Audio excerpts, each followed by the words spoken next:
দাবিগুলো মানছে না শুধুমাত্র একটা অজুহাতে, যেই অজুহাতের নাম হচ্ছে রোডম্যাপ। এই রোডম্যাপ যে তারা বাস্তবায়ন করছে তাও আমরা দেখতে পাচ্ছি না। যেমন হচ্ছে 45-এর রেজাল্ট দেওয়ার কথা দেয় নাই, 45-এর রেজাল্ট হলে কিন্তু কিছু ক্যান্ডিডেট কমতো, তারা যারা চাকরি পেয়ে যাচ্ছে তাদের তো পরীক্ষার দরকার নাই, পিএসসিরও কিন্তু খাতা কম দেখতে হতো।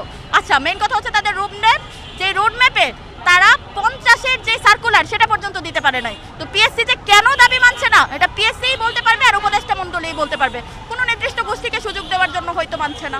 আচ্ছা, আমাদের কর্মসূচি হচ্ছে এই যে আমরা এখানে অবস্থান করে আমরা বিভিন্নভাবে উপদেষ্টা মণ্ডলী এদের সাথে যোগাযোগ করার চেষ্টা করেছি এবং কিছু কিছু ক্ষেত্রে আমরা যোগাযোগ করতে পেরেছিও।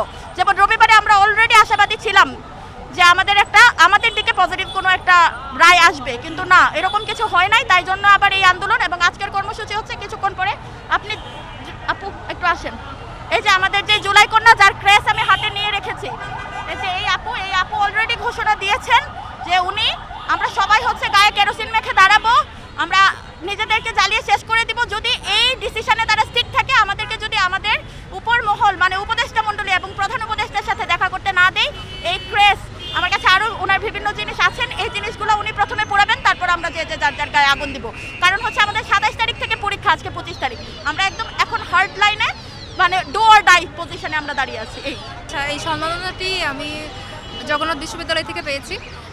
আর এগুলো হচ্ছে মেইনলি আমরা জুলাই আন্দোলন করেছিলাম বৈষম্যের বিরুদ্ধে। এইগুলো আসলে বৈষম্য বিরোধ মানে বৈষম্য মুক্ত বাংলাদেশের প্রতীক, কিন্তু যেখানে আমরা নিজেরাই আবার বৈষম্যের শিকার হচ্ছি তখন তো আসলে এই পদকগুলো বা এই ক্রেস্টের কোনো দাম থাকে না। এই জন্য আমি চিন্তা করেছি যে যেহেতু বৈষম্যের শিকার হচ্ছে তাহলে এগুলো রেখে কী হবে, আমরা এগুলো পুড়িয়ে দিয়েছি।